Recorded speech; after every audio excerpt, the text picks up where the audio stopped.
시청자 여러분 안녕하십니까? KBC 8시 뉴스 시작합니다. 지역 주택조합 아파트를 조합원 가격에 분양받을 수 있다는 말에 10여 명이 특별기여금 수억 원을 납부했습니다. 그런데 아파트를 분양받지도 돈을 돌려받지도 못했다는 피해자들의 주장이 나왔는데요. 분양을 약속했던 조합장이 해임되며 누구도 책임지지 않고 있는 건데 결국 법정 다툼으로 비화될 전망입니다. 고우리 기자입니다. A씨는 지난 2022년 광주의 한 지역주택조합 아파트를 분양받기 위해 3억 원을 납부했습니다. 당시 조합장이 자금 계획에 기여한 자에게 1차 조합원 가격으로 아파트를 분양받게 해준다고 약속했기 때문입니다. 또 조합 총회를 통해 이 조건으로 15세대를 매매하도록 업무대 행사에 위임했다며 업무대 행사 계좌에 돈을 입금하면 된다고 설명했습니다. 그런데 입주 1년이 지난 지금까지 A씨는 아파트는커녕 납부했던 3억 원도 돌려받지 못했습니다. 신탁으로 들어가야 되는 걸 알고 있지만 그 증거를 보여주고 하니까 이제 업무대행사 계좌로 입금을 하게 된 거죠. 조합장실에서 이제 계약을 했으니까 그리고 그 가족 관계라는 것도 보면은 알고 있잖아요. 현 조합 측은 전임 조합장이 총회에서 해임됐고 이 같은 약정은 알지 못한다고 선을 그었습니다. 또 조합 계좌로 돈을 받은 게 아닐 뿐더러 조합이 정한 공로자에 피해자들은 해당하지 않는다고 반박했습니다. 더군다나 공로자 분양으로 정한 15세대보다 많은 사람들이 피해를 주장하고 있어 전임 조합장의 배임으로 볼 수밖에 없다는 겁니다. 진짜 이걸 완전 현금으로 가져가서 산 사람이 얼마나 있겠어요. 대출 받고 이렇게 해가지고 근데 집도 절도 못 받는 상황이고 이거에 대한 이자는 이자대로 나가고 있고 원금은 갚지도 못하고 있는 상황인데 어느 건 하나 해결이 안 되고 있는 상황이고. 취재진은 분양을 약속했다는 전임 조합장의 입장을 듣기 위해 찾아갔지만 만날 수 없었고 연락도 닿지 않았습니다. 내 집 마련에 꿈에 부풀어 수억 원의 빚을 내 돈을 낸 피해자들은 발만 동동 구르고 있습니다. KBC 고울입니다. 주말인 오늘 꽃샘추위가 기승을 부린 가운데 내일 낮부터 평년 기온을 회복하겠습니다. 내일 아침 최저 기온은 나주 영하 2도, 순천 0도 등 영하 4도에서 영상 3도 분포로 오늘과 비슷하겠습니다. 낮부터는 기온이 점차 올라 광주의 낮 최고 기온 14도, 목포 12도 등 11도에서 15도 분포를 오르내리겠습니다.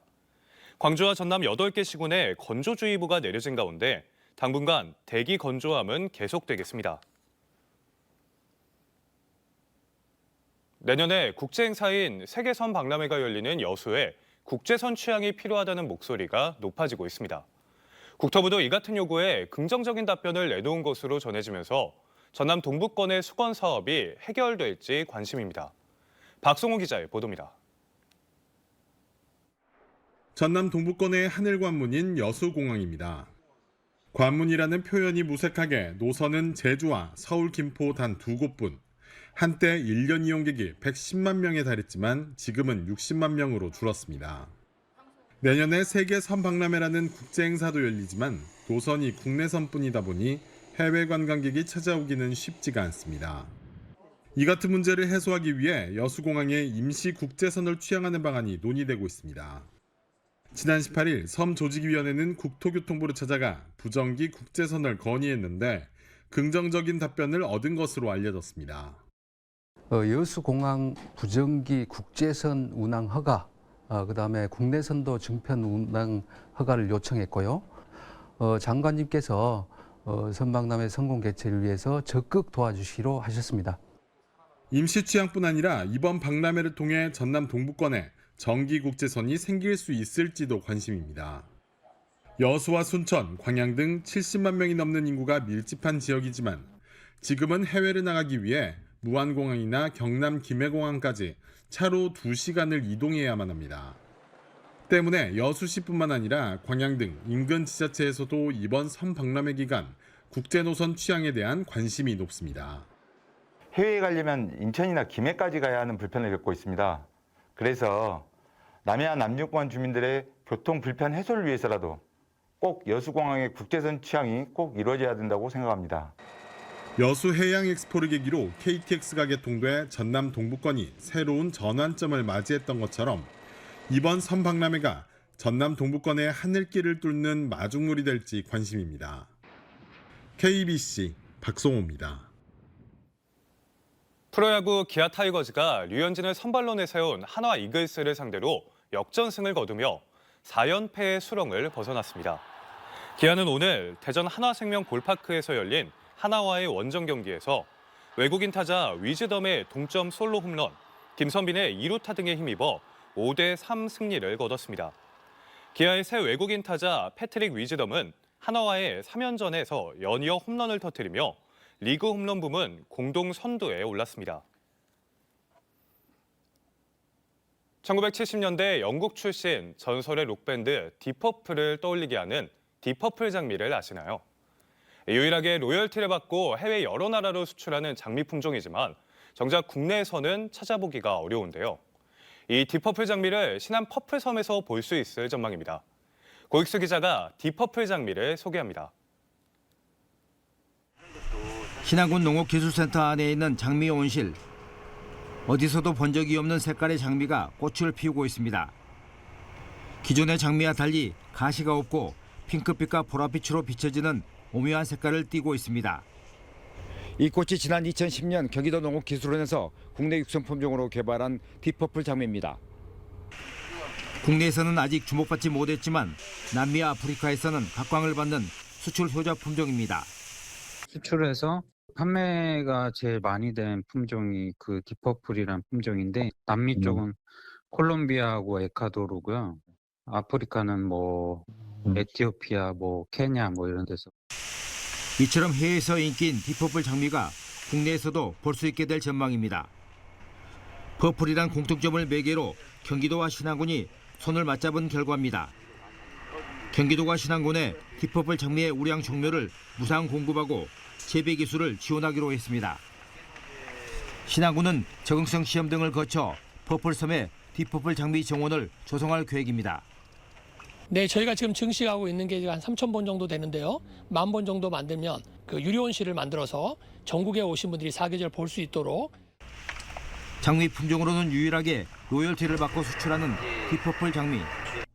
라벤더와 버들 마편초, 아스타와 함께 퍼플섬을 찾는 이들에게 색다른 즐거움을 선사할 것으로 기대를 모으고 있습니다. KBC 고익수입니다. 순천의 한 주택 창고에서 시작된 불이 산으로 번져 산림 0.7헥타르가 불에 탔습니다. 오늘 오전 11시 반쯤 순천시 송광면의 한 주택 창고에서 불이 나 창고와 주변 산림 0.7헥타르를 태우고 1시간 45분여 만에 진화됐습니다. 소방당국은 헬기 6대, 소방대원 50여 명 등을 투입해 진화에 나섰으며 정확한 화재 원인을 조사하고 있습니다. 전남 장성의 한 저수지에서 물이 새 비닐하우스 여러 동이 침수 피해를 입었습니다. 한국농어촌공사 등에 따르면 오늘 새벽 0시 48분쯤 장성 3계면 중림리 일대 저수지 인근 비닐하우스 9동이 물에 잠겼습니다. 신고를 받고 현장에 출동한 소방당국과 한국농어촌공사는 굴삭기를 동원해 배수 작업에 나섰습니다. 다행히 인명피해는 발생하지 않았습니다. 한국농어촌공사는 저수지 수문을 감싸는 콘크리트 부속시설이 파손되며 물이 샌 것으로 추정하고 복구 작업을 펼쳤습니다. 보복운전을 한 20대에게 벌금 200만 원형이 선고됐습니다. 광주지법 형사 1단도 김호석 부장판사는 지난해 7월 광주의 한 도로에서 급제동을 2번 하는 등 상대 운전자를 특수 협박한 혐의로 기소된 24살 A씨에게 벌금 200만 원을 선고했습니다. A씨는 차선 변경 과정에서 자신에게 경적을 울리고 상향 등을 비췄다는 이유로 보복운전을 한 혐의로 기소됐습니다. 재판부는 피고인이 위험한 물건인 가해 차량을 이용해 피해 운전자에게 협박을 가한 것으로 보는 게 상당하다고 판시했습니다. 올해 전남 공중보건의사 배정 인원이 감축 인원의 60%에 그쳐 의료 공백이 커질 것으로 전망되고 있습니다. 전남도에 따르면 다음 달 복무 종료와 전출 등으로 전남을 떠나는 공중보건의는 121명에 달하지만 신규 배정된 인원은 72명으로 49명이 줄어듭니다. 특히 일부 공보의 배치 예정자들이 현역병 복무를 희망하는 움직임을 보이면서 배정 인원이 더 줄어들 수도 있어 취약지 의료 공백이 더 심화될 것으로 우려되고 있습니다.